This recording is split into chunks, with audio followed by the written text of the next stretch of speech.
ಬಂಧುಗಳೇ, ಮಾಧ್ಯಮ ಸ್ನೇಹಿತರೆ, ನಾನು 2 ದಿನ ಕೇರಳ ಪ್ರವಾಸ ಮಾಡಿ ಬಂದಿದ್ದೇನೆ. ನೆಕ್ಸ್ಟ್ 14ನೇ ತಾರೀಕು ಮತ್ತೆ ಕೇರಳಕ್ಕೆ ಹೋಗ್ತಾ ಇದ್ದೀನಿ. ಅದಾದ್ಮೇಲೆ ನಮ್ಮ ಎಲೆಕ್ಷನ್ಸ್ ಮುಗಿದ ಮೇಲೆ ತೆಲಂಗಾಣ, ಆಂಧ್ರ ಪ್ರದೇಶಕ್ಕೆ ನಮ್ಮ ನಾಮಿನೇಷನ್ಸ್ ಆದ್ಮೇಲೆ ಹೋಗ್ತಾ ಇದ್ವಿ. ಜೊತೆಗೆ ನಾನು ಮುಖ್ಯಮಂತ್ರಿಗಳು ಕೂಡ ಅದಾದ್ಮೇಲೆ ಉತ್ತರ ಪ್ರದೇಶ, ಬೇರೆ ಬೇರೆ ಕಡೆ ಚುನಾವಣಾ ಪ್ರಚಾರಕ್ಕೆ ಹೋಗ್ಬೇಕು ಅಂತೇಳಿ ಪಕ್ಷ ತಿಳಿಸಿದೆ. ಇವತ್ತು ತೇಜಸ್ವಿನಿ ಅವರು ಈಗಾಗಲೇ ದೆಹಲಿಯಲ್ಲಿ ನಮ್ಮ ಪಕ್ಷಕ್ಕೆ ಅಡ್ಮಿಷನ್ ಆಗಿದ್ದಾರೆ. ಈ ಗುಂಪಲ್ಲಿ ಅವ್ರನ್ನ ನಾನು ಸ್ಪೆಷಲ್ ಆಗಿ ಅಭಿನಂದಿಸೋದು ಬೇಡ ಅಂತೇಳಿ ಗುಂಪಲ್ಲಿ ಮಾಡಕ್ ಹೋಗಿಲ್ಲ.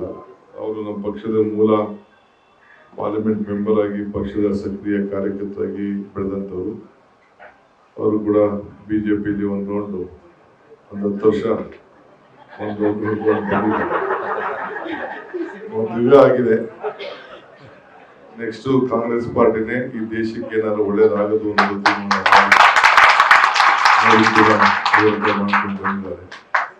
ನಮ್ಮ MP ಆಗಿದ್ರು ಅವರು, ತಮಗೆಲ್ಲ ಗೊತ್ತಿದೆ. ಸೊ ನಾನು ಪಕ್ಷದ ಪರವಾಗಿ, ಅಧಿಕೃತವಾಗಿ ಪಕ್ಷದ ಒಬ್ಬ ಅಧ್ಯಕ್ಷನಾಗಿ ಅವರು ಕೂಡ ನಿಮ್ಮೆಲ್ಲರ ಪರವಾಗಿ ಸ್ವಾಗತವನ್ನು ಬಯಸ್ತಾರೆ.